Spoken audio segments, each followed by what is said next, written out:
Yes. Next point is one of the most important events that brought about the downfall of monarchy and the establishment of democracy was the French Revolution. जो next important event था जिसके द्वारा monarchy का downfall हुआ था, यानी कि monarchy finish हुई थी, वो थी फ्रेंच रिवॉल्यूशन, जो कब स्टार्ट हुआ था 1789 में। जब आप बड़ी क्लास में, सीनियर क्लासेस में आएंगे तो फ्रेंच रिवॉल्यूशन डिटेल में पढ़ेंगे कि फ्रेंच रिवॉल्यूशन क्या था, किस स्टैंडर्ड पर ये स्टार्ट हुआ था, कब तक चला था। तो when was French revolution started, 1789 में स्टार्ट हुआ था। 1789 से लेकर के 1799 तक चला था। The French society was divided into 3 classes और states.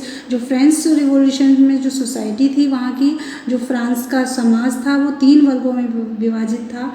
The first state comprising the priest and religious leaders and the second state comprising the nobility ruled over the third state। इस प्रकार से हम देखेंगे कि किस प्रकार से जो फ्रेंच सोसाइटी थी उसमें जो फर्स्ट स्टेट था, फर्स्ट साम्राज्य था, उसमें जो प्रीस्ट थे, वहाँ के जो पादरी वगैरह थे और धार्मिक नेता आते थे। तो फर्स्ट स्टेट में कौन आता था? प्रीस्ट एंड रिलीजियस लीडर्स आते थे। जबकि सेकेंड जो स्टेट थी उसमें नोबल पर्सन्स आते थे। और जो थर्ड स्टेट थी उसमें कौन आता था? पुअर पीसेंट्स, गरीब किसान आते थे। तो इस प्रकार से आपको पता होना चाहिए जो फ्रेंच सोसाइटी थी उसमें क्लास को किस प्रकार से 3 स्टेट में डिवीज़न किया गया था। तो फर्स्ट में प्रीस्ट और रिलीजियस लीडर्स, और सेकंड में आपके नोबल पर्सन्स, और थर्ड में पुअर पीसेंट्स, यानी कि जिनको टैक्स वगैरह ज़्यादा देना पड़ता था तो वो आपके थर्ड स्टेट में आ जाते थे। The third state was made to pay all the taxes while the king and the first and the second states led a lavish life. यानी कि जो थर्ड स्टेट होती थी, यानी कि जो पुअर पीसेंट्स होते थे, उनको सभी प्रकार के टैक्स पे करने होते थे। जबकि राजा या जो फर्स्ट स्टेट में आते थे या जो सेकेंड स्टेट में आते थे वो एक लग्जरियस लाइफ स्पेंड करते थे, जो लैविश लाइफ स्पेंड करते थे। Finally the third state revolted that led to the fall of the monarchy. और अंत में जब जो थर्ड स्टेट थी वो परेशान हो गई टैक्स पे कर करके, तो उन्होंने रिवोल्यूशन या रिवोल्ट स्टार्ट कर दिया था मोनार्की को फॉल कराने के लिए, मोनार्की को ख़त्म करने के लिए।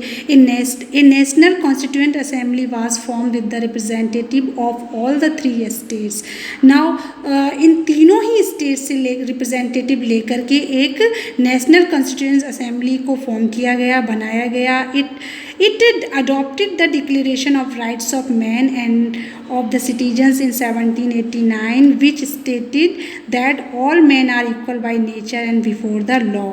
और इस प्रकार से आप देख सकते हैं 1789 में जो वहाँ के नागरिक थे उनको सभी को समान माना गया, सभी को जो लॉ थे उनके सामने समान माना गया, नेचर के सामने इक्वल माना गया। Now 2 pictures are given that is related to the American war of independence against the British। किस प्रकार से अमेरिका में वार हो रहा है इंडिपेंडेंस के लिए। और सेकंड पिक्चर में दिया गया है कि the French revolution was based on the principles of equality. जो फ्रेंच रिवॉल्यूशन हुआ था वो किस आधार पर हुआ था? इक्वलिटी, लिबर्टी और फ्रेटर्निटी के आधार पर हुआ था, भाईचारे के आधार पर हुआ था। Now next, other forms of government. अब गवर्नमेंट की जो दूसरी फॉर्म्स हैं उनके बारे में स्टडी करेंगे। While looking at the history of democracy we have seen the democracy essentially developed as a response to other forms of government such as monarchy and dictatorship। Now you can see that except democracy in history we will study about the monarchy and dictatorship। monarchy क्या होती है, dictatorship क्या होती है, इसको भी detail में पढ़ेंगे। Monarchy is the rule of the king. जैसा कि मैंने आपको बताया था कि monarchy is the rule of the king और क्वीन। राजा या रानी का जो शासन होता है वो मोनार्की कहलाता है। It is the earliest form of government. ये सबसे अर्लीस्ट फॉर्म है, सबसे पहले यही फॉर्म चलती थी गवर्नमेंट की, सरकार इसी तरीके से चलती थी। In a monarchy the king has absolute powers and sometimes he is helped by his council of minister। और इस प्रकार से हम देखेंगे कि जो मोनार्की होती है उसमें जो पावर है वो राजा के हाथ में होती है, और राजा को शासन करने में उसकी काउंसिल ऑफ मिनिस्टर यानी कि जो मंत्री परिषद होती है उसके जो मंत्रीगण होते हैं वो हेल्प करते हैं। History is full of stories of just benevolent king as well as those who were cruel and unjust, यानी कि जो मानव हितैषी, वैनविलोन का मतलब होता है मानवता से प्रेम करने वाले जो राजा वगैरह थे वो भी थे, और अपनी जनता पर क्रूएल्टी करने वाले या अनजस्टिस शो करने वाले भी राजा थे। Now next, another form of government is dictatorship. अब मोनार्की के अलावा जो दूसरी फॉर्म गवर्नमेंट की प्रचलित थी उस समय वो थी डिक्टेटरशिप यानी कि तानाशाही।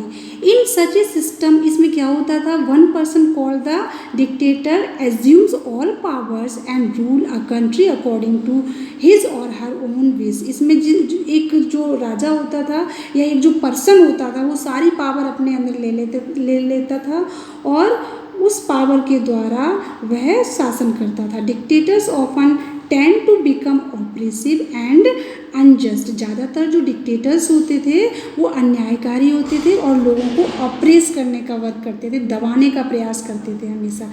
Dictatorship therefore results in an unpopular form of government. और इस प्रकार से हम देखते हैं कि जो डिक्टेटरशिप है वो अनपॉपुलर फॉर्म थी सरकार की।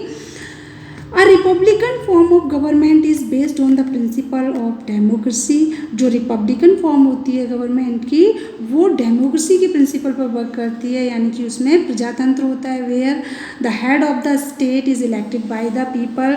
जो डेमोक्रेसी का हेड होता है वो पीपल के द्वारा इलेक्ट करके ही आता है। Now types of democracy we will discuss. We have read that all the male citizens in Athens were members of the assembly, a body that took all the important decisions. Now you can see that जो male citizens होते थे Athens में वो assembly के members होते थे और ये body that took all the important decisions, और जो decisions लेती थी body उसमें वो मैन इलेक्टेड पीपल आते थे। India is a democracy. India में क्या है, डेमोक्रेसी है, प्रजातंत्र है जिसमें जो रिप्रेजेंटेटिव्स हैं वो इलेक्ट होकर के जाते हैं पीपल के द्वारा, लोगों के द्वारा। But do you think all the citizens of India directly take part in all the decisions of the government?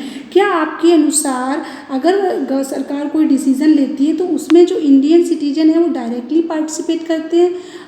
Y? Let us try to understand. क्यों नहीं कर सकते या करते हैं तो वो कैसे, वो हम डिटेल में समझेंगे इसको।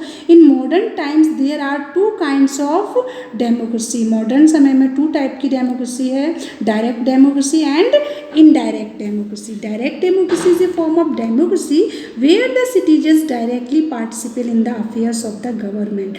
डायरेक्ट डेमोक्रेसी में जो सिटीजन्स होते हैं वहाँ के वो डायरेक्ट गवर्नमेंट के डिसीजन में पार्टिसिपेट करते हैं, वहाँ पार्टिसिपेट ले सकते हैं। Today direct democracy exist only in small countries such as Switzerland. अभी आजकल जो डायरेक्ट डेमोक्रेसी है वो थोड़े बहुत देशों में ही है, जिसका एक एग्जांपल है आपका स्विट्जरलैंड। स्विट्जरलैंड में डायरेक्ट डेमोक्रेसी है जिसमें जो सिटीजन्स हैं वहाँ के वो डायरेक्टली पार्टिसिपेट करते हैं। Now remaining part we will discuss in next video lecture. So thanks.